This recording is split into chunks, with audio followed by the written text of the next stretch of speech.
Muy buenos días. Hoy vamos a continuar lo que empezamos la semana pasada con respecto a estudiar la obra del Espíritu Santo. Y lo que vimos la semana pasada fue una comparación entre Israel en el desierto y la iglesia en el Nuevo Testamento. Hicimos un paralelismo entre la forma en la que Dios capacitaba a su pueblo para que llegaran a la tierra prometida y cómo lo hace Dios en el Nuevo Testamento. Vimos que en el caso de Moisés, cuando estaban en el desierto, un solo hombre había sido capacitado por el Espíritu Santo para servir a los demás, y ese hombre era Moisés, ¿verdad? Y cuando los israelitas empezaron a quejarse porque decía que querían carne, Moisés llegó al límite y le pidió a Dios que le quitara la vida, porque él ya no soportaba esa situación. Y Dios, en lugar de quitarle la vida a Moisés o dejar que renuncie o cambiara la tarea, le dice que traiga a 70 de los ancianos, ¿verdad? Y de los 70 que fueron llamados, 2 no pudieron ir. Otros 2, al parecer, los reemplazaron. Entonces serían los 70 más 2. O esos 2 que no habían ido no fueron reemplazados y fueron 70 en total. Pero lo que la Biblia dice es que Dios repartió del mismo espíritu que estaba en Moisés en los otros ancianos, que ya eran dirigentes. Y dijimos, bueno, hay cristianos que piensan que la iglesia es como en los tiempos de Moisés, cuando uno solo era capacitado para servir al pueblo de Dios. Muchos actualmente siguen pensando que el pastor es el ungido, ¿verdad? Y lo equivaran o lo hacen una equivalencia entre el pastor y el rey, o el rey David. Algunos dicen que así como David dijo que no podía tocar al ungido del Señor cuando se refería al rey Saúl, muchos pastores se autoproclaman como ungidos del Señor, como si ellos fueran una especie de reyes y que no los puedes tocar porque son los ungidos, lo cual es incorrecto bíblicamente. No solo Moisés fue ungido, también fueron ungidos los 70. Pero el punto es que en el caso de la iglesia, la Biblia deja muy claro que no es como en los tiempos de Moisés, donde uno era ungido, ni como en los tiempos de los 70 ancianos, donde todo el liderazgo estaba ungido, sino que lo que Moisés deseó, que el Espíritu Santo fuese derramado sobre todo Israel, y Joel, el profeta Joel, lo profetizó, esto se cumplió en el Pentecostés. Y Pedro explicó a todos los que estaban presenciando lo que había sucedido. Se cumplió la profecía del profeta Joel, cuando Dios dijo por medio de él que el Espíritu Santo sería derramado sobre toda criatura. Toda criatura hace referencia sin distinción, porque obviamente no todos fueron llenos del Espíritu Santo, ¿verdad? Entonces, al momento en que la Biblia explica y afirma que esa profecía se cumplió, todos en la iglesia han sido capacitados por el Espíritu Santo para servir al pueblo de Dios. No existe el concepto de un ungido o del liderazgo ungido, sino que todos han sido ungidos. Todos han sido llamados a servir exactamente igual que Moisés. Y por eso todos los cristianos tenemos la responsabilidad de servir, porque el Espíritu Santo en ti te capacita para esa tarea. Entonces, eso fue lo que vimos la semana pasada. Y hoy vamos a empezar a estudiar desde lo más, iba a decir lo más básico, pero no es lo más básico, desde lo primero que el Espíritu Santo hace en la vida de un creyente, en orden lógico, cuando Dios lo elige y lo llama, cuando el Espíritu Santo trabaja o obra en ese aquel que fue elegido para salvación, Dios, por medio del Espíritu Santo, hace muchas cosas en la vida del creyente. Y la primera que vamos a analizar es la regeneración. El tema de hoy es la regeneración como una obra del Espíritu Santo. Y para poder entender con claridad el tema de la regeneración, porque aunque muchos cristianos hablan de esto, me parece que en realidad no muchos lo entienden, porque hay muchas cosas mezcladas cuando se habla del nuevo nacimiento o la regeneración. Los cristianos aseguran que han nacido de nuevo, sin embargo viven como si no hubiera pasado eso, ¿verdad? Aseguran que han nacido de nuevo y también aseguran que se puede desnacer y volver al estado en el que estabas antes. Y eso te lleva a inconsistencias bíblicas, cosas que no puedes explicarle a alguien más. Si naciste de nuevo, ¿cómo te puedes desnacer, verdad? ¿Cómo puedes deshacer la obra que el Espíritu Santo hizo en ti? Y normalmente no pueden responder, pero aseguran que así pasa. Entonces tenemos que aclarar qué es la regeneración también considerando que hay muchos nuevos entre nosotros. Entonces, para empezar a estudiar, vamos a orar como acostumbramos a hacerlo. Señor, te damos muchas gracias por este día. Gracias por tu paciencia, gracias por tus misericordias. Y te rogamos que por medio de tu Espíritu Santo nos hagas entender lo que vamos a estudiar, Señor. Así lo afirma tu palabra. Eres tú, eres el Espíritu Santo, quien nos enseña, nos guía todo lo que es bueno. Así que te rogamos que nos enseñes, que abras nuestro entendimiento para que podamos entender qué creemos, por qué lo creemos, cómo lo aplicamos y cómo lo enseñamos a otros. Y lo pedimos en el nombre de Jesús. Amén. Bien, entonces empecemos por el principio. Cuando hablamos sobre la regeneración hay que tener un punto de partida bíblico. Y lo especifico porque aunque parece que muchos entienden este concepto bíblico, cuando empiezan a analizar lo que es la regeneración, no parten de lo que la Biblia dice, parten de su propia experiencia o de sus propias anécdotas. Piensan que lo que ellos han visto o lo que ellos han vivido, esa es la realidad. Y desde ahí empiezan a analizar para entender qué es la regeneración. Y eso es un problema, porque si no partes de la Escritura, te vas a desviar. Y tus conclusiones no van a ser 100% bíblicas. Pueden tener ciertas bases bíblicas, pero con un poco es necesario para desviarte y que tu conclusión se desvíe en cuanto a lo que es la regeneración. Entonces, para entender este concepto debemos primero conocer la descripción que la Biblia hace del ser humano. Porque cuando vemos que Dios regenera a una persona o la hace nacer de nuevo, está haciendo de algo que hace con esa persona. En un estado en el que se encuentra, pasa a un estado diferente. Y para poder entender la regeneración, necesitamos entender primero el estado en el que se encuentra la persona antes de ser regenerada, para que con ese contraste podamos entender qué sucede en la regeneración. Entonces creo que podemos empezar por cosas que todos podemos comprender de cierta edad hacia arriba, porque todavía hay quienes no comprenden bien esto, pero ¿qué pensarías si yo te digo o te afirmo que nadie es perfecto? En mi experiencia, prácticamente todos podemos estar de acuerdo que nadie es perfecto, pero estás más consciente de eso mientras más viejo eres. No sé si me explico. Mientras más joven eres, menos entiendes lo que significa nadie es perfecto, porque todavía tienes una expectativa de que tú vas a hacer todas las cosas bien. Y esa es una característica muy común en la juventud. Mientras más joven eres, más estás convencido de que puedes, ¿verdad? Entonces, si dicen, te vas a casar, tienes que hacer todo esto, ¿crees que lo puedes hacer? Sí. Y dices, bueno, qué bueno que tengas un positivismo, pero el problema es que aún no te conoces lo suficientemente bien para entender que no vas a poder. Entonces, cuando los jóvenes quieren empezar algún emprendimiento, algún negocio, alguna carrera, dicen, sí, sí se puede, sí se puede. Y sí, qué bueno, claro que se va a poder, pero eso no significa que es como tú crees que va a pasar. Hay muchísimos factores que entran en juego, pero mientras más viejo te haces, más claro resulta saber que nadie es perfecto.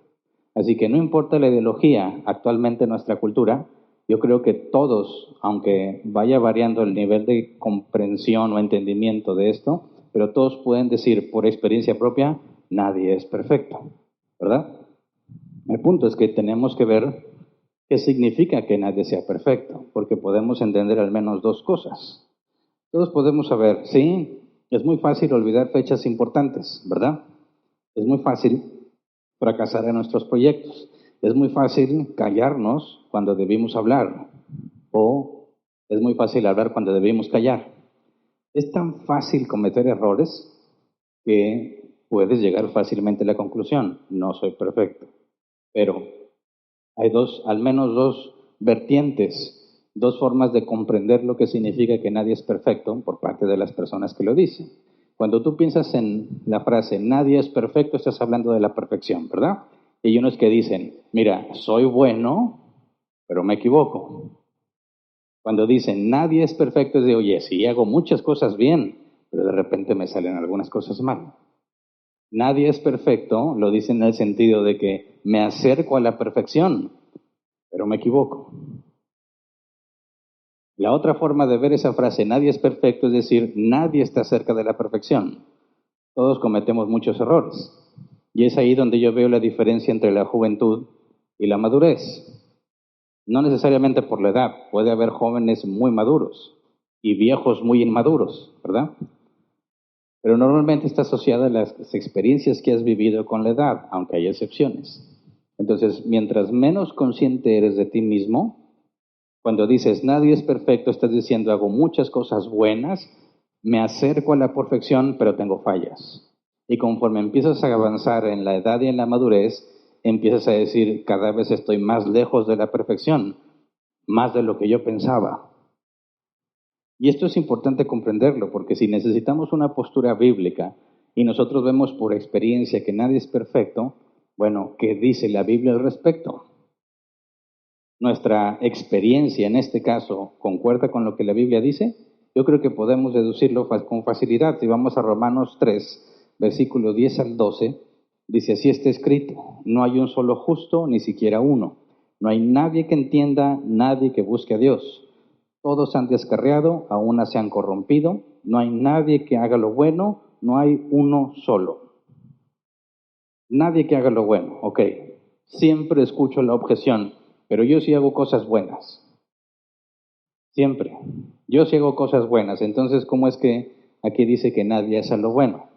Bueno, es que hay que analizarlo con más profundidad. Consideremos Eclesiastés 7:20. Dice, no hay en la tierra nadie tan justo que haga el bien y nunca peque. Y aquí nos da un poco más de información, ¿verdad? La Biblia no dice que nadie hace cosas buenas. Dice, nadie es bueno. Y luego Eclesiastés nos explica, nadie es tan justo que haga el bien y nunca peque. Esa es la forma en que debemos comprenderlo. Si algo es bueno, no hace daño, ¿verdad? Pero si hace daño, no es bueno. Y la Biblia dice, nadie es bueno. ¿Qué significa? Que todos hacen daño. Fíjate bien el enfoque. No está diciendo que nadie puede hacer cosas buenas. Lo que está diciendo es que todos hacen daño. O sea, no existe alguien que nunca peque. No existe alguien que nunca haga daño. Entonces, si consideramos la frase nadie es perfecto, podemos entenderlo como dice Eclesiastés, no hay nadie que nunca peque, ¿verdad? Pero lo estoy diciendo en negativo. No hay nadie que nunca peque. En positivo es, todos pecan. Todos son pecadores. Indistintamente si en ocasiones haces cosas buenas o no, lo que la Biblia afirma es, todos pecan. Todos son pecadores, ¿verdad? Entonces, si decimos que nadie es perfecto, es lo mismo, es decir, en términos bíblicos, todos pecan. Todos son pecadores. No hay nadie que no peque. Entonces, cuando hacemos lo malo, la Biblia dice, eso es lo que te identifica como ser humano. Eso es, sin profundizar mucho, eso es lo que heredaste de Adán. Romanos 5:12, por medio de un solo hombre, el pecado entró en el mundo, y por medio del pecado entró la muerte. Fue así como la muerte pasó a toda la humanidad, porque todos pecaron. Al ser hijos de Adán, tenemos la misma naturaleza que él. Luego dice Salmo 51:5, versión Reina Valera 60, por favor. Salmo 51:5 dice, he aquí, en maldad he sido formado y en pecado me concibió mi madre. ¿Desde cuándo tienes esa condición? Desde que estabas en el vientre de tu mamá. Romanos 3:23, pues todos han pecado y están privados de la gloria de Dios. Entonces, es un hecho que cuando dice alguien nadie es perfecto, en la Biblia encontramos la afirmación, todos pecan. Nadie es perfecto, no hay nadie que nunca peque, todos pecan. Entonces, fíjate bien el ejercicio. Vemos la experiencia personal, vemos lo que la gente está dispuesta a reconocer, que nadie es perfecto, y luego vamos a la Escritura para ver si eso se confirma. Porque el hecho de que muchas personas afirmen algo no lo convierte en algo verdadero, ¿verdad? La verdad es verdad aunque todos lo nieguen. Y una mentira es mentira aunque a todos la afirmen. Entonces tenemos que estar acostumbrándonos que todo lo que nosotros damos por hecho, todo lo que nosotros concluimos, lo que escuchamos que la gente afirma, tenemos que asegurarnos que realmente procede de la Biblia. Porque no creo, cuando alguien dice nadie es perfecto, lo creo porque la Biblia lo afirma, no porque tú me lo digas. Y cuando tú me lo dices, yo debo estar consciente que estás afirmando algo que la Biblia dice. Mi conciencia debe estar enfocada en la Biblia, no en lo que dicen los demás. Porque aunque todos digan algo, eso no garantiza que sea verdad. Ya habíamos estudiado qué significa tener la mente de Cristo. Eso es lo que tenemos que poner en práctica. Tenemos que tener la mente de Cristo en lo que hacemos. Cualquier cosa que se afirme, hay que examinarla a la luz de la Escritura y ver si efectivamente están afirmando algo que la Biblia dice. Entonces, si todos somos pecadores y queda claro que nadie es perfecto, tenemos que hacernos la siguiente pregunta. ¿Somos pecadores porque pecamos o pecamos porque somos pecadores? ¿Se entiende? O sea, ¿dónde está el problema? Todos pecan, ¿ok? ¿Dónde está el problema? La Biblia dice que todos pecamos, ¿ok? Entonces, cuando peco, soy pecador. Esa es una forma de entenderlo. La otra forma es, peco porque soy pecador. ¿Se entiende la diferencia?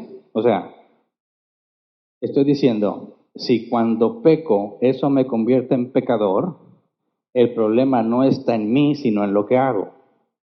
¿Se entiende? Pero si hago la pregunta al revés, peco porque soy pecador, estoy diciendo el problema está en mí, por eso peco. Son dos enfoques diferentes, ¿verdad? ¿Dónde está el problema? ¿En mí o afuera de mí? En esencia, la pregunta sería, ¿las personas son buenas y hacen cosas malas? ¿O las personas son malas que en ocasiones hacen cosas buenas? ¿Qué me contestarías? Yo he hecho ese experimento con mucha gente no cristiana. Cuando salen temas sobre comportamientos y sobre asesinatos y sobre cosas, le digo, bueno, ¿tú qué crees? ¿Que ese hombre era bueno y lo hicieron malo? ¿O era malo y de repente, aunque llevaba una vida pacífica, de repente se dejó ser, ¿verdad? Le dio rienda suelta como es en realidad. Y siempre, sin excepción, encuentro esta afirmación, él era bueno y lo hicieron malo. Esa es la manera más común de explicar por qué las personas hacen lo que hacen, ¿verdad? Pero si la Biblia nos dice que la condición que tenemos fue heredada de Adán, la pregunta es, ¿qué tanto nos afecta lo que heredamos de Adán? Yo puedo ser una buena persona y mi entorno me convierte en malo, o soy una mala persona que se controla y a veces se deja ir y termina haciendo lo malo porque es una mala persona. Ahora, muchos, cuando les presentas esta pregunta, empiezan a pensar en sí mismos y dicen, yo no soy tan malo, yo no soy un asesino, yo no soy un violador, yo no soy un ratero. Así que yo creo en base a mi experiencia que soy bueno. Y sí, cuando me enojo, no me enojo porque yo quiero, me hacen enojar. Entonces yo soy bueno hasta que me obligan a hacer lo malo. Yo he escuchado personas que los son sorprendidos en adulterio y le echan la culpa a la gente. Sí, yo adulteré, no lo niego, pero porque ella me trata mal. O porque ella me sedujo. Y es, a ver, entonces tú eres una buena persona y se te acercó una mala mujer. Y pobrecito, cayó. Lo chamaquearon, como decía. Una vez escuché a una mujer defendiendo a su esposo que lo había sorprendido en adulterio. Y el hombre no lo negó, y le dijo, pues sí, ni modo, lo hice. ¿Pero por qué lo hiciste? Dijo, pues es que tú estabas en la cuarentena, que recién se había aliviado. Y yo tengo necesidades. Y pues ella me lo ofreció y caí. ¿Qué crees que hizo esta mujer al escuchar esa respuesta? Fue a desquitarse de la mujer. Decirle, ¿por qué buscaste a mi marido? ¿Por qué lo hiciste? Y se agarró a golpes con ella. ¿Ves un problema en ese razonamiento? Fíjate bien, está diciendo que este adúltero es una víctima de esa mala mujer que se aprovechó de la situación. Y eso es una forma muy común de pensar de los mexicanos. Ahora, pongámoslo en términos cristianos. Imagínate que una persona está buscando hacer la voluntad de Dios. No sabe qué hacer. Y dice, cuando ora, dice así: Dios mío, ordéname lo que quieras y yo lo haré. Está dispuesto a hacer lo que Dios le pida que haga. Ordéname lo que quieras y yo lo haré. Solo dime qué hacer. Luego otra persona que se siente exactamente igual, acude a Dios en oración y dice: Dios mío, ordéname lo que quieras y concédeme hacer lo que ordenas. ¿Puedes ver la diferencia en ambas oraciones? Uno dice: quiero hacer la voluntad de Dios. Señor, muéstrame tu voluntad y yo la hago. El otro dice: Señor, quiero hacer tu voluntad. Muéstrame tu voluntad y dame la capacidad de hacerla. Son cosas muy distintas. Y quizás para algunos parezcan diferencias insignificantes, pero en la esencia son profundamente diferentes. Y es importante entender la diferencia, porque la persona de la primera oración piensa que lo único que necesita es conocer la voluntad de Dios para poder hacerla. La otra persona dice: necesito conocer la voluntad de Dios y aparte que me dé la capacidad de hacerlo. Y hay argumentos a favor de ambas posturas. Los cristianos se dividen en esas dos posturas. Ya no estoy hablando de la gente del mundo, estoy hablando de los que se dicen cristianos. Por ejemplo, dicen algunos: ¿por qué Dios me pediría algo que no tengo la capacidad de hacer? ¿Para qué me lo pide si no lo puedo hacer? Por eso dicen: yo necesito que Dios me diga qué quiere que haga y lo voy a hacer, porque si no pudiera hacerlo no me lo pedía. Ejemplo, si Dios dice: no robes, ¿tienes la capacidad de no robar? Dicen: pues sí. Dicen: ¿ya ves? Dios no te va a pedir que no robes si no tienes la capacidad de no robar. Tiene sentido, ¿no? Dios no me va a pedir, no, Dios no me va a decir vuela si no me da la capacidad de volar. Dios no me va a decir respire bajo el agua si no me ha dado la capacidad de respirar bajo el agua. Y hasta aquí dices, suena congruente, ¿verdad? Suena lógico. Si dice, si Dios ordena no asesines, ¿tienes la capacidad de no asesinar? Pues sí, sí tengo la capacidad de no asesinar. Otra pregunta, Dios ordena que te arrepientas. ¿Tienes la capacidad de arrepentirte? ¿Sí o no? En términos bíblicos, arrepentirse, la palabra griega en el Nuevo Testamento es cambia tu manera de pensar. ¿Puedes cambiar tu propia manera de pensar? Hay unos que dicen, sí, si me esfuerzo, sí. Si lo apunto y me lo recuerdo todos los días y lo repito, y es una especie de, le llaman un mantra, aquí estoy, lo pienso, lo confieso, voy a cambiar. Ok, otra pregunta. Si Dios ordena, no peques más, como está registrado que le dijo a la adúltera, vete y no peques más, ¿tienes la capacidad de obedecerlo? Ya leímos que Romanos dice que no hay bueno ni uno. Nadie tiene la capacidad de no pecar. Sin embargo, la Biblia dice que no peques. ¿Tienes la capacidad de no pecar? ¿Ya no vuelves a pecar? No.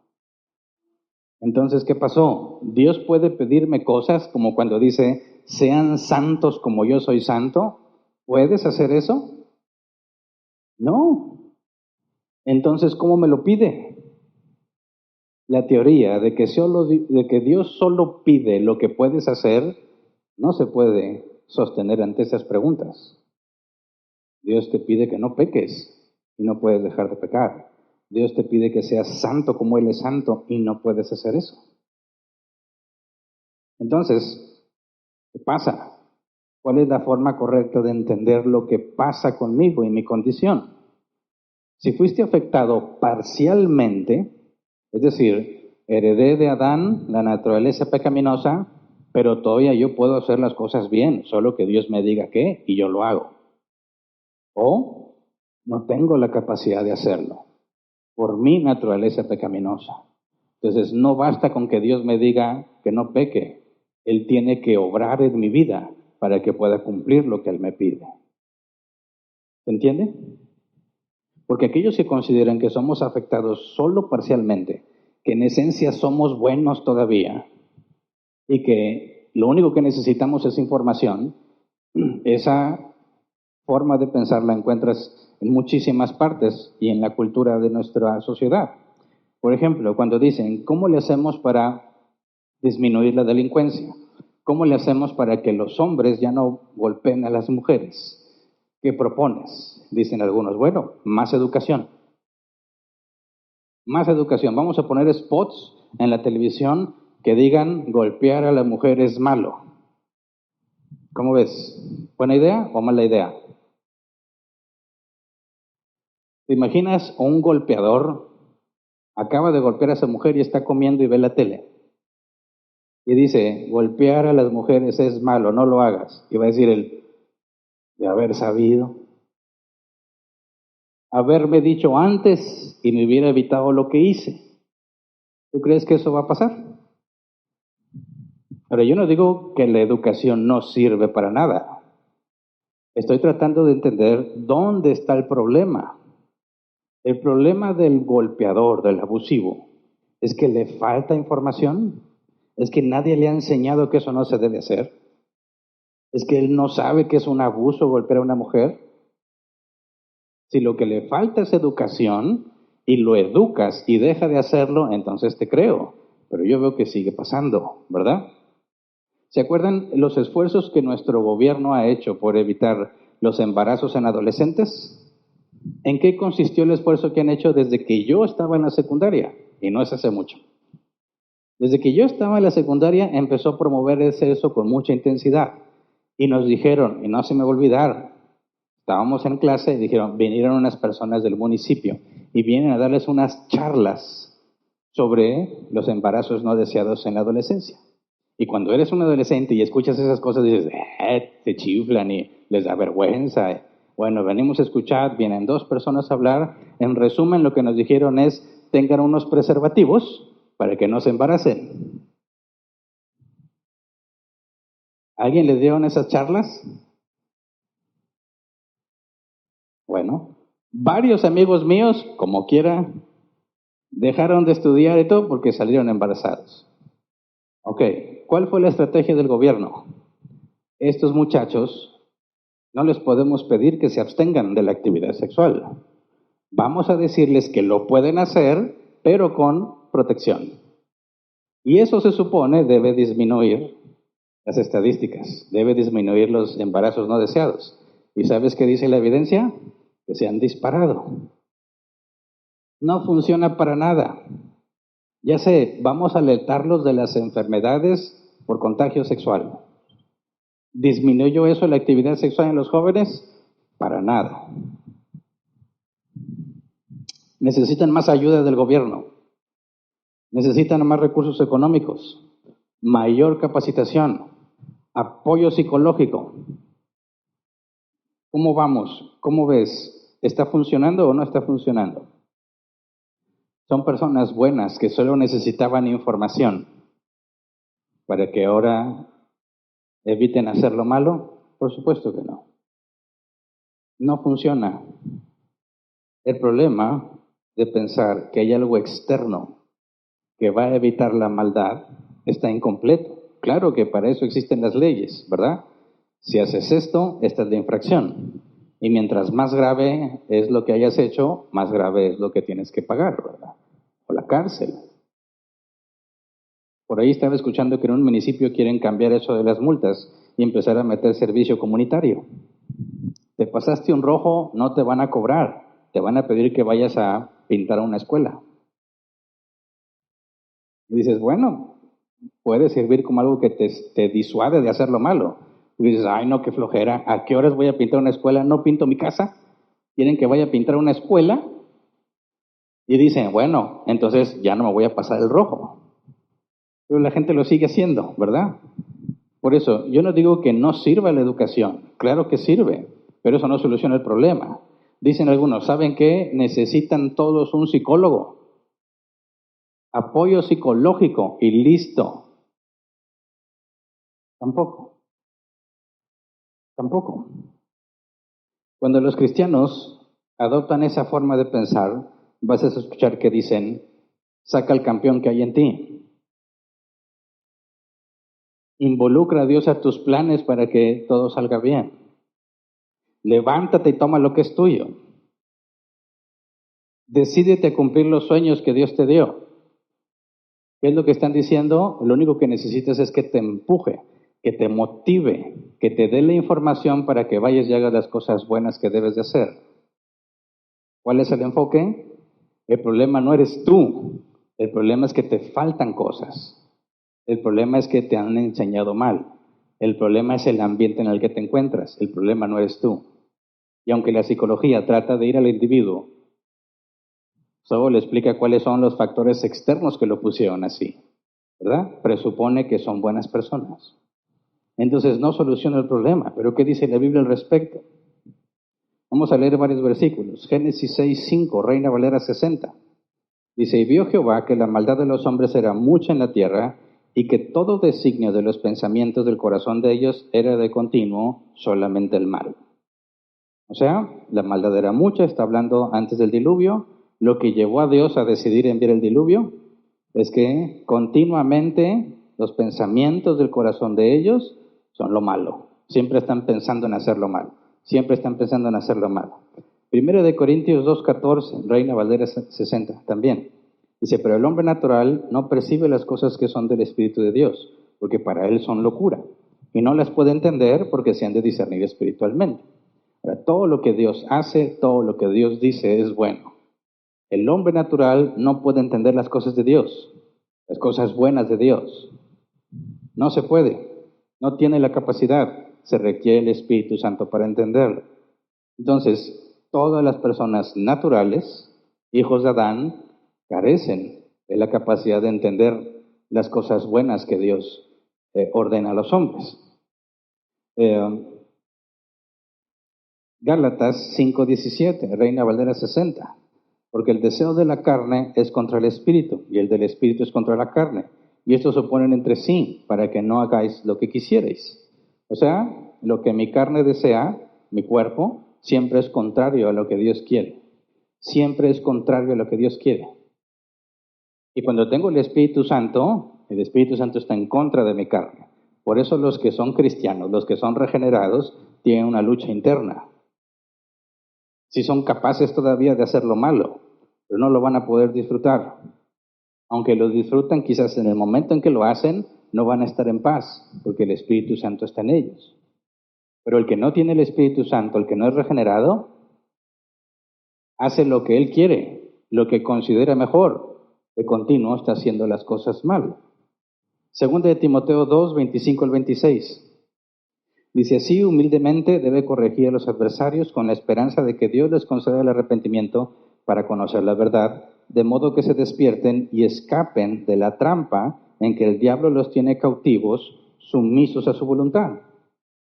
Son sumisos a la voluntad del diablo. Está hablando de los hombres naturales. Juan 8:34. Ciertamente les aseguro que todo el que peca es esclavo del pecado, respondió Jesús.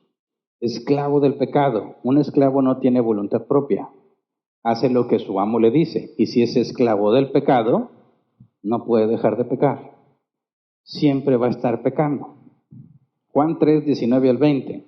Esta es la causa de la condenación, que la luz vino al mundo, pero la humanidad prefirió las tinieblas a la luz porque sus hechos eran perversos. Pues todo el que hace lo malo aborrece la luz y no se acerca a ella por temor a que sus obras queden al descubierto. Entonces, Jesús vino y lo rechazaron. ¿Por qué? Porque quieren seguir haciendo lo que ellos quieren. Sigue hablando del hombre natural. Juan 6, 65. Dice, por esto les dije que nadie puede venir a mí a menos que se lo haya concedido el Padre. Palabras de Jesús. Nadie puede acudir a Jesús a menos que Dios te lo haya concedido. Entonces, en resumen, Después de todos estos pasajes, tú siempre estás pensando en el mal. Los deseos de tu carne siempre son al mal. No buscas la luz porque quieres hacer lo que tú quieres. No puedes comprender las cosas buenas de Dios porque no tienes al Espíritu Santo. No puedes acercarte por tus propios medios a Jesús. ¿En qué podemos concluir? ¿Cómo podemos decir cuál es el problema del ser humano? ¿Que le falta información o el problema es el mismo? Todavía me ha tocado escuchar a algunos que afirman que aún así pueden hacer cosas buenas. Claro que tienes la capacidad natural de hacer cosas buenas. Pero si vamos a Marcos 12:30. Dice, ama al Señor tu Dios con todo tu corazón, con toda tu alma, con toda tu mente y con todas tus fuerzas. ¿Alguien de aquí puede cumplir ese mandato, aunque sea solo durante 5 segundos? ¿Puedes dedicar todo tu corazón, toda tu alma, toda tu mente y todas tus fuerzas en solo lo que es bueno a los ojos de Dios, al menos durante 5 segundos? No se puede. No se puede.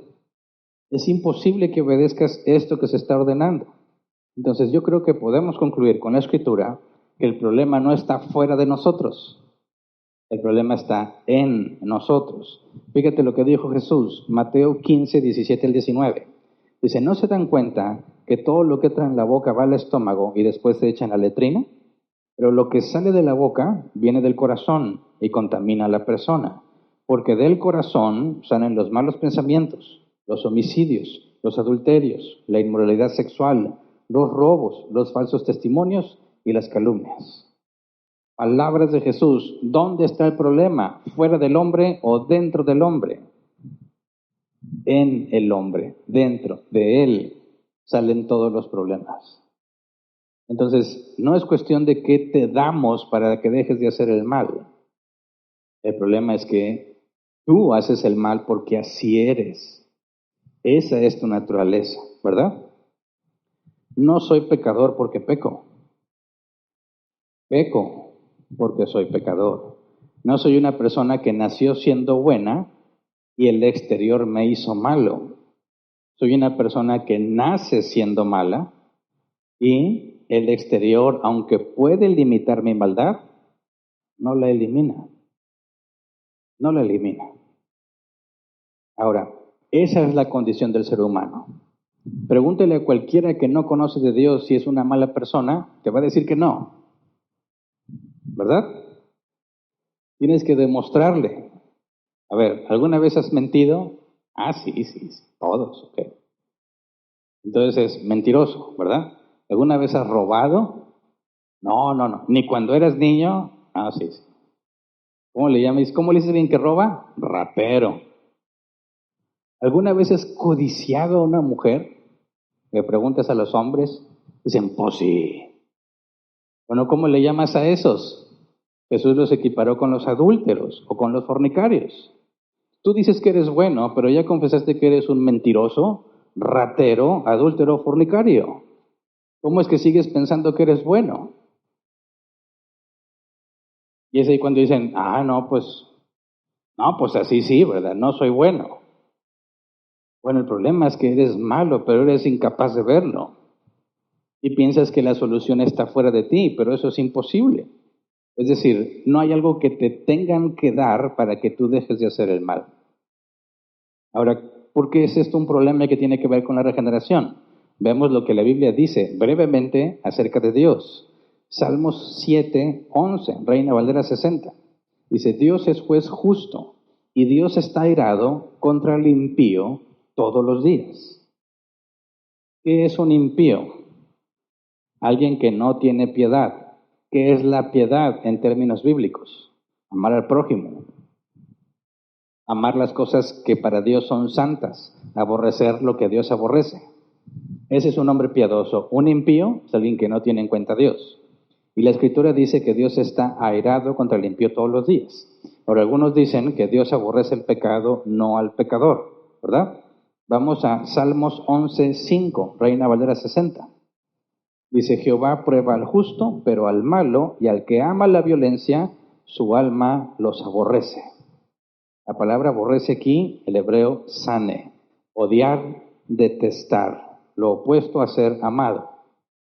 Salmos 5, versículo 4 al 6, dice, porque tú no eres un Dios que se complace en la maldad, el malo no habitará junto a ti, los insensatos no estarán delante de tus ojos, aborreces a todos los que hacen iniquidad, destruirás a los que hablan mentira, al hombre sanguinario y engañador abominará Jehová. Pregunto, ¿Dios aborrece al pecador, sí o no? Por supuesto, es clarísimo. Al pecado y al pecador. Proverbios 12:22. El Señor aborrece a los de labios mentirosos, pero se complace en los que actúan con lealtad. Ese es Dios, ¿ok? ¿Y quién es el ser humano? ¿Cómo es el ser humano?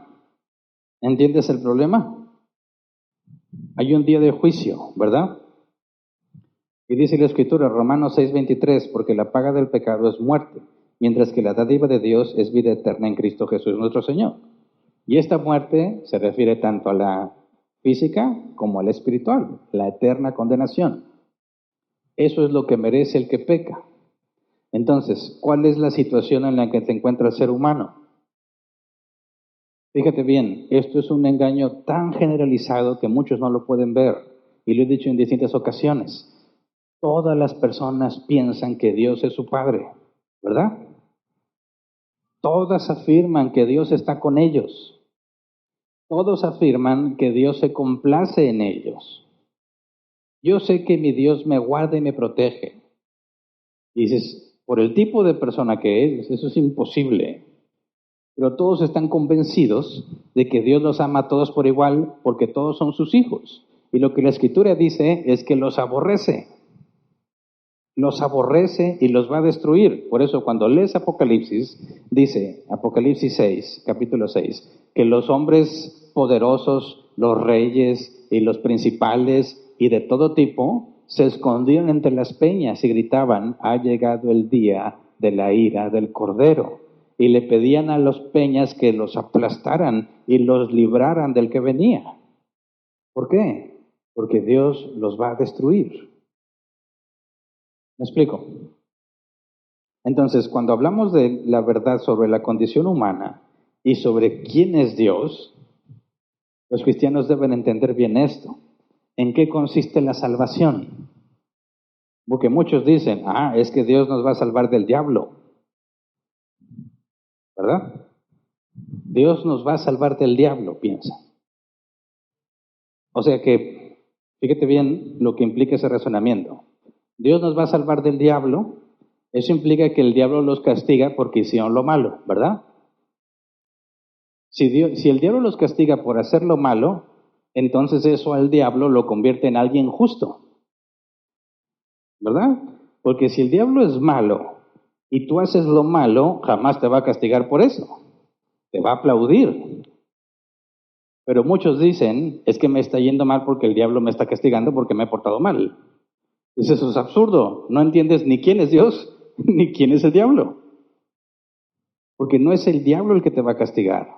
¿Quién es el que va a castigar al impío? Dios. Entonces, ¿la salvación consiste en salvarnos de quién? ¿Del diablo? No, en salvarnos de Él mismo.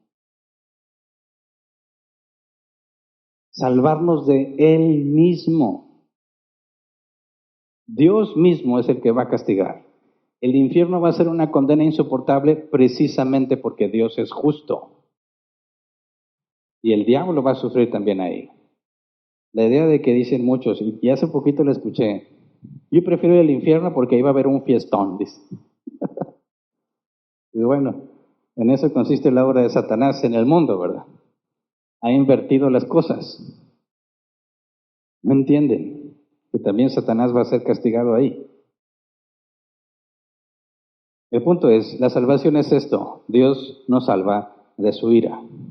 Por eso, si alguien dice, no me gusta Cristo, lo podemos entender. Pero si alguien dice, no necesito a Cristo, eso es absurdo. Porque si Dios es justo, alguien tiene que pagar, ¿verdad? Y solo hay dos caminos, o pagas tú o paga Cristo. Solo dos caminos, o pagas tú o paga Cristo? Esa es la buena noticia del Evangelio. Que Cristo puede saldar tu deuda si te arrepientes, si te entregas a Él, si vives para Él. Esa es la buena noticia. ¿Por qué? Porque si Dios es justo y yo soy pecador, y mis pensamientos siempre tienden al mal, y mi entendimiento es corrupto y no puedo comprender lo bueno, y mis deseos naturales siempre son opuestos a Dios, y soy un esclavo del diablo sumiso a su voluntad, y soy esclavo del pecado, y aborrezco la luz, y no puedo ir a Jesús, lo único que me espera es la condenación. ¿Entiende? Ahora, aquí es donde la Biblia afirma que hay esperanza y la regeneración se vuelve relevante. Hechos 2, 37, 38, dice, cuando oyeron esto, todos se sintieron profundamente conmovidos y dijeron a Pedro y a los otros apóstoles, hermanos, ¿qué debemos hacer? Arrepiéntanse y bautícese cada uno de ustedes en el nombre de Jesucristo para perdón de sus pecados, contestó Pedro, y recibirán el don del Espíritu Santo. Llegamos al punto crucial, el don del Espíritu Santo. Tienes que arrepentirte, tienes que bautizarte. ¿Qué es lo que va a pasar con el hombre natural? ¿Cómo es que el hombre natural, si el problema es él y por eso peca, cómo es que va a solucionarse ese problema? Jesús lo explica así, Juan 3, 3 al 8. Te aseguro que quien no nazca de nuevo no puede ver el reino de Dios, dijo Jesús. ¿Cómo puede uno nacer de nuevo siendo ya viejo?, preguntó Nicodemo. ¿Acaso puede entrar por segunda vez en el vientre de su madre y volver a nacer? Te aseguro que quien no nazca de agua y del Espíritu no puede entrar en el reino de Dios, respondió Jesús. Lo que nace del cuerpo es cuerpo, lo que nace del Espíritu es espíritu. No te sorprendas de que haya dicho, tienes que nacer de nuevo. El viento sopla por donde quiere y oye su sonido, aunque ignoras de dónde viene y a dónde va. Lo mismo pasa con todo el que nace del Espíritu, y ponen la E mayúscula al final. Ese es el concepto del nuevo nacimiento. Si no naces de nuevo, si no fuiste regenerado, no puedes entrar al reino de los cielos. ¿Por qué? Porque Dios es justo. Entonces, ¿cómo es que Dios provee la solución para el ser humano? ¿Cómo es que Dios podría perdonar a los hombres? ¿Bajo qué criterio? Los hace nacer de nuevo. La obra de Cristo la pone en ellos. Los declara justos, pero no son lo que eran. Son regenerados. Y un regenerado no vive como el mundo vive. En eso consiste la regeneración. Pero lo que tienes que entender primero para comprender la regeneración es quién eres. Porque si tú piensas que eres una buena persona que hace cosas malas, la regeneración no tiene sentido para ti. No la necesitas, según tú. Pero si estás consciente de lo que la Biblia afirma, y como Jesús dijo a la iglesia de la Odisea, eres un miserable, pobre, ciego y desnudo, la regeneración es la única esperanza. El perdón de Dios, el empezar de nuevo. Como dijo el apóstol Pablo, las cosas viejas pasaron. Todas son hechas nuevas. Ese es el concepto de la regeneración. Y nuestra cultura cada vez va a batallar más en comprenderlo, porque se ven como buenas personas que hacen cosas malas. Por lo tanto, la regeneración no es necesaria. Pero tienes que partir desde la perspectiva bíblica. La humanidad no tiene esperanza de salvarse por sí misma. Tiene que nacer de nuevo. Y así como tú no participaste en el nacimiento natural, nadie te preguntó, simplemente naciste. Jesús enseña que de la misma manera, los que nacen de nuevo no participan en el nuevo nacimiento. Pero si no hay un nuevo nacimiento, si no hay una regeneración, no eres cristiano. Así de simple. Hay cristianos, y a mí me enseñaron, hay cristianos nacidos de nuevo, dice. Cristianos nacidos de nuevo es redundante, ¿verdad? Si no has nacido de nuevo, no eres cristiano. Pero cuando ellos dicen, hay cristianos nacidos de nuevo, implica que hay unos cristianos que no han nacido de nuevo. Y así tratan de justificar cómo algunos dicen que son cristianos, pero viven como si no lo fueran. Dicen, es que les falta nacer de nuevo. No, si no has nacido de nuevo, no eres cristiano. Por eso afirmar que eres cristiano no se refiere a un estado mental, algo de lo que tú estás convencido. No, no, no. Tiene que haber evidencia. Jesús dijo, al árbol lo conoces por sus frutos. Cuando afirmas que eres cristiano, no es una afirmación emocional. Es algo que se debe comprobar. El nuevo nacimiento identifica a los que son de Dios. El nuevo nacimiento es la primera obra del Espíritu Santo en la vida del creyente. Y cuando alguien dice que es creyente y se pregunta ¿qué hace el Espíritu Santo?, refleja que no entiende ni siquiera por qué es creyente. No entiende cómo se puede llamar a sí mismo hijo de Dios si Dios aborrece a todo el que hace lo malo. Sin la regeneración no hay reconciliación con Dios, ¿verdad? Sin la regeneración solo nos espera la ira. Por eso el Evangelio es tan importante. El Evangelio no consiste en darte una vida mejor, ni en que salgas de tus problemas, ni que encuentres sanidad, ni que se restaure tu matrimonio, o que encuentres pareja, o que te vaya bien en tu negocio. Eso no tiene nada que ver con el Evangelio. El Evangelio consiste en arrepiéntate antes de que sea demasiado tarde. Porque el mismo que te va a juzgar te ofrece el perdón, y si lo desprecias, descarga su ira sobre ti. Eso es lo terrible del Evangelio, que no hay forma de escapar, porque Dios es justo. Quien lo aprovecha, quien se humilla, encontrará y experimentará lo que es la regeneración. Y ahí hay muchos temas que pueden ser muy complejos. Por eso es que hasta aquí nos quedamos el día de hoy. El tema de la regeneración, si Dios lo permite, profundizaremos la próxima semana. El punto principal es entender quién eres desde la perspectiva bíblica. Y desde esa perspectiva, la regeneración debe resultar muy clara y fácil de entender. Por eso, si tú vienes de doctrina no bíblica y escuchas estos temas, los he escuchado cuando dicen, son muy complejos. Pero cuando alguien viene de cero, nuevo en las cosas de Dios, y se lo explicas, resulta muy simple. ¿Por qué? Porque a alguien nuevo le resulta muy simple. Alguien que ya tiene años dice que es muy complejo. La complejidad consiste en que no estás partiendo de la Escritura, sino de lo que te enseñaron mal. Si tú partes de cero, es fácil de comprender. Entonces, aquellos que vienen de doctrina no bíblica, que pensaron que solo Dios, lo único que Dios necesita es decirte qué hacer para que vayas a hacerlo, tienes que cambiar todos esos conceptos. Si ya estás viejo, te va a resultar fácil ver que aunque sepas lo bueno que debes hacer, no tienes la capacidad de hacerlo. Si estás todavía muy joven y no lo llegas a comprender, necesitas confiar en lo que dice la Escritura. Pero debe ser claro para todos. No importa todo el conocimiento que acumules. No importa que sabes todo lo bueno que hay que hacer. Vas a identificarte con el apóstol Pablo cuando dijo, el bien que quiero hacer, no lo hago. Y lo malo que no quiero hacer, termino haciéndolo. Soy un miserable. Esa es la postura cristiana. Esa es la madurez en Cristo. Soy un miserable, pero gracias sean dadas a Dios por medio de Jesucristo. Porque su poder se perfecciona en mi debilidad.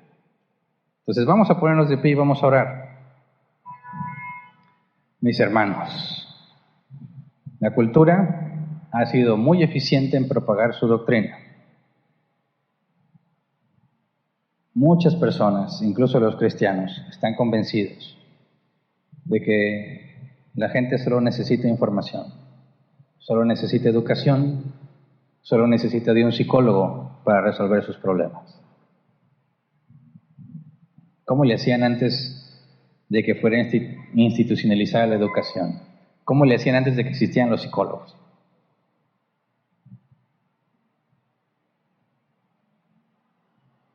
El ser humano hace muchos esfuerzos por salvarse a sí mismo, pero nadie puede salvarse a sí mismo. Dios es el que salva. Y Dios ha establecido un solo camino, un solo medio. Es por medio de Cristo y del Evangelio. No niego que pueda haber beneficio en muchas de las cosas que el hombre hace, pero nunca va a acabar con el problema del pecado, porque eso se lidia en términos bíblicos. Es por medio del Espíritu Santo. Así que seamos, por favor, conscientes de la responsabilidad de filtrar todo lo que escuchas con la Escritura. No lo creas simplemente porque lo ves en las redes sociales, porque alguien con bata lo dijo, porque alguien famoso lo dijo, porque algún científico respetable lo afirme. No confiamos en hombres. No me creas porque yo te lo digo. Créelo porque lo encontraste en la Escritura, porque lo deduces de la Escritura. Si no, deséchalo, aunque te juzguen de loco. Vamos a pedirle a Dios que nos dé esa sabiduría y esa conciencia de lo miserables que somos para poder buscarlo en medio de la cultura que nos rodea y poder saber cuál es la luz y cuáles son las tinieblas, y que podamos salvarnos a nosotros mismos manteniéndonos alejados de eso y a los que están con nosotros. Así que vamos a orar. Señor, rogamos que en medio de nuestras negligencias, nuestras incapacidades, nuestra pereza, nuestra indiferencia con respecto a lo que pasa en otros, en la sociedad, Señor, con respecto incluso a veces a nuestras propias vidas, y tomamos a la ligera las cosas de la cultura, nos permitimos y toleramos cosas que no debiésemos tolerar, aceptamos sin razonar lo que otros dicen, creemos sin cuestionar lo que otros afirman. Señor, en medio de tantos errores que tenemos, manifiéstate entre nosotros, poniendo la mente de Cristo, Señor, en cada uno de tus hijos. Ayúdanos a avanzar, a crecer, a buscar el entendimiento, el conocimiento. Hay un precio que se tiene que pagar, Señor, para estudiar. Pone en nosotros el querer como el hacer.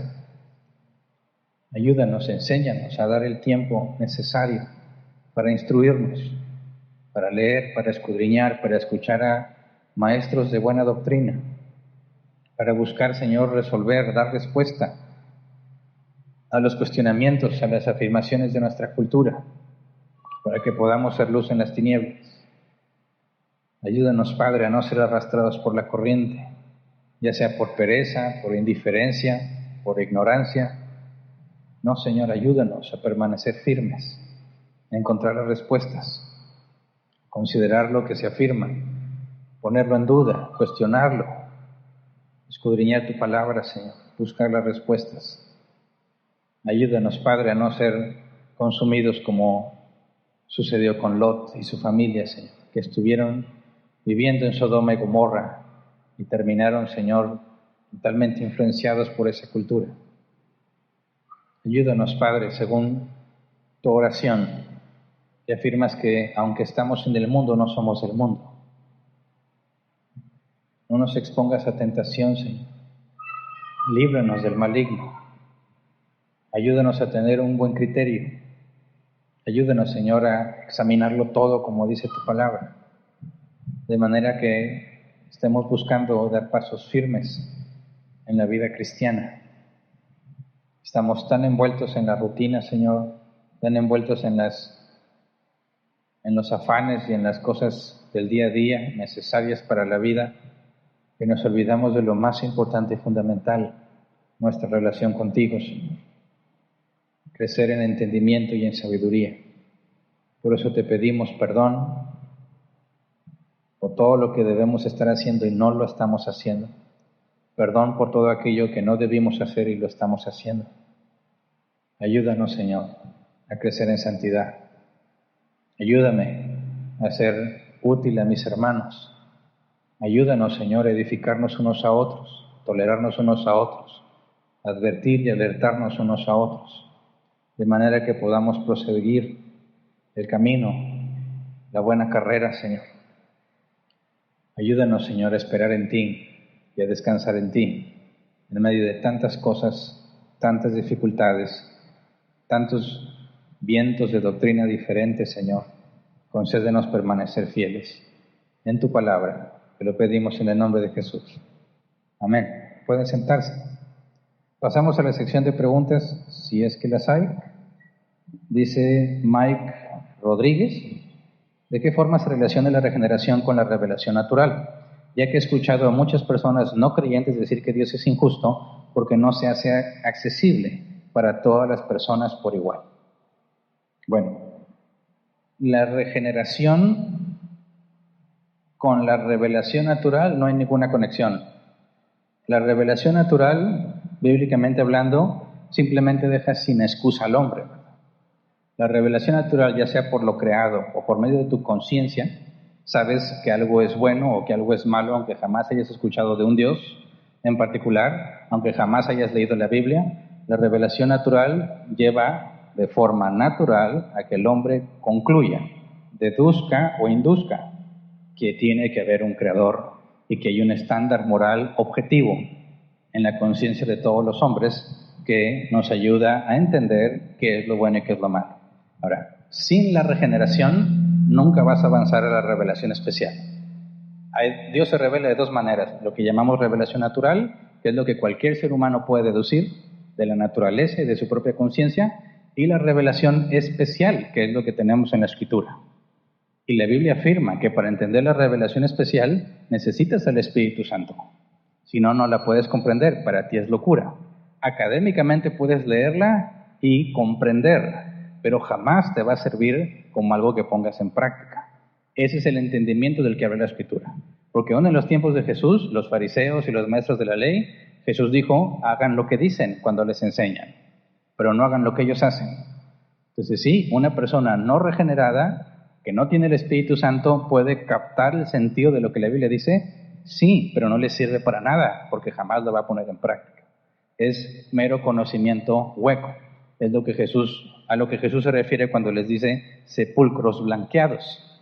Por fuera se ven hermosos, pero por dentro se están llenos de podredumbre, si no me equivoco, dice la Reina Valera 60. Por dentro están podridos, aunque por fuera se ven bien. Ese es lo más a lo que puede llegar alguien que no tiene el Espíritu Santo con la Escritura, que por fuera parece que entiende y sabe, pero en realidad no tiene ni la voluntad ni la capacidad de aplicarlo. Ahora, en cuanto al argumento de que piensan que Dios no es injusto porque no se hace accesible para todas las personas por igual, bueno, precisamente de eso se trata la revelación natural, que a todos se les ha revelado. ¿Me explico? Pero el hecho de que Dios, en su misericordia, en su gracia, quiera revelarse a alguien en particular, no lo convierte en injusto. Es decir, cuando hablamos de la gracia y la misericordia, es algo que no se debe. Dios no está obligado ni a tener gracia ni a tener misericordia. Misericordia es no darte lo que te mereces. Y gracia es darte lo que no mereces. ¿Me explico? Cuando alguien merece ser castigado y no es castigado, o su condena es conmutada por algo más simple, se está teniendo misericordia de él. Cuando alguien es malo y no merece algo y se le regala algo sin merecerlo, ahí estás teniendo gracia. Y la gracia y la misericordia en ningún momento van a ser injusticia, porque no son cosas que tú mereces, ¿verdad? Si Dios dijera: si haces esto, te voy a dar un regalo, y tú lo haces y le exiges el regalo, lo primero que hay que aclarar es que no era un regalo, ¿verdad? Era una recompensa. Porque el regalo, para que sea regalo, tiene que ser inmerecido. Y la Biblia afirma que la salvación es un regalo. Nadie la merece. Entonces, cuando Dios se revela a alguien para salvarlo, lo hace por gracia, es un regalo, de manera que nunca va a ser injusto. Dios no es injusto con nadie. Por eso dice la Escritura que en el juicio del gran trono blanco, si lees Apocalipsis, los libros se van a abrir y todos los que estén compareciendo ante el gran trono blanco van a ser juzgados según sus obras, lo que demuestra que es un juicio justo. Y lo justo es que paguen por su pecado. Cuando Dios salva o se revela a algunos, No lo hizo de forma injusta, de manera que esa deuda no se pagó y ahí quedó impune. No, porque Cristo pagó la deuda. Por eso dije hace unos minutos, las únicas dos opciones es o tú pagas tus obras o Cristo paga, pero nunca se va a quedar impune. El Padre en Jesús castigó el pecado de todos los que eligió para salvación. De manera que cuando Dios le regala la salvación a alguien, no está siendo injusto porque se pagó el precio. Y al que no se revela, tampoco le está haciendo injusticia porque le va a dar lo que sus obras merecen. ¿Me explico? Entonces, cuando alguien asegura que Dios es injusto porque no se le reveló a él, tendríamos que preguntarle ¿a qué te refieres? Porque tienes tu conciencia y tienes la naturaleza para poder deducir que hay un creador. Y tienes al alcance el Evangelio. De manera que si tú no te acercas a Dios, a pesar de que Dios ha puesto los medios de gracia para que te aceptes, Dios no está siendo injusto contigo. Tú eres quien menosprecia la gracia. ¿Me explico?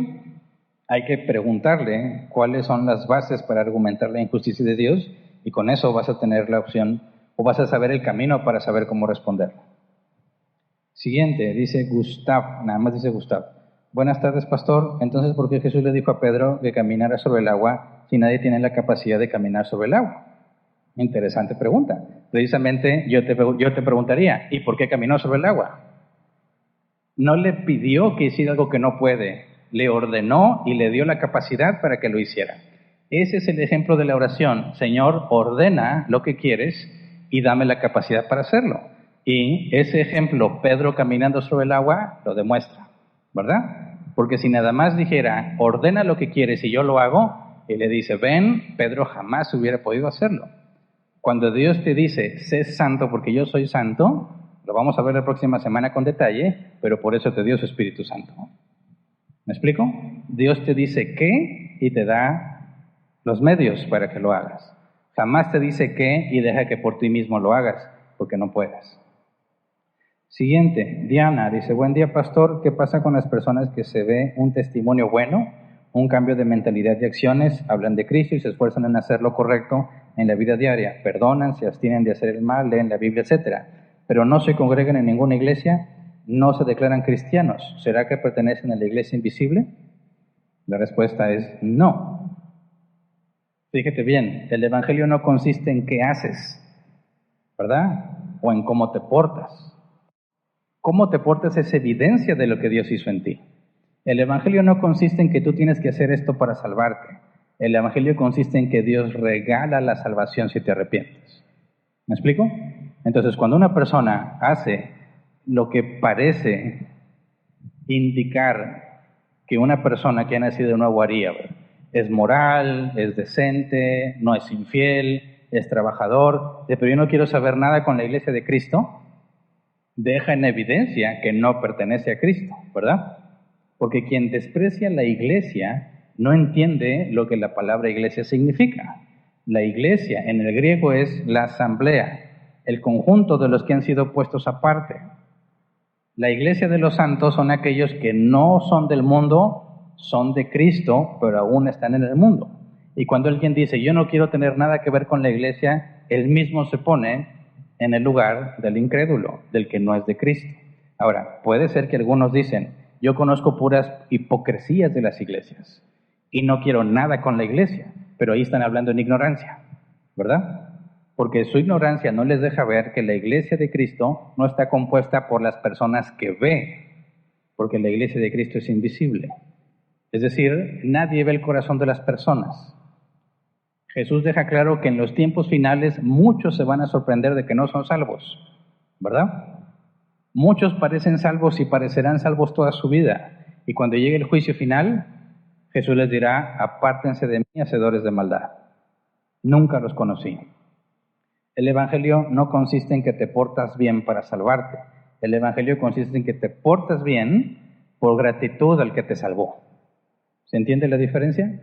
Eso es lo que hace único el cristianismo en todas las religiones. En todas las religiones tú tienes que hacer algo para salvarte, para alcanzar la salvación. En el cristianismo la salvación es gratuita. Entonces, cuando Jesús dijo, el árbol lo conoces por sus frutos, si alguien parece tener buen fruto, pero niega a la novia de Cristo y a Cristo mismo, no es de Cristo.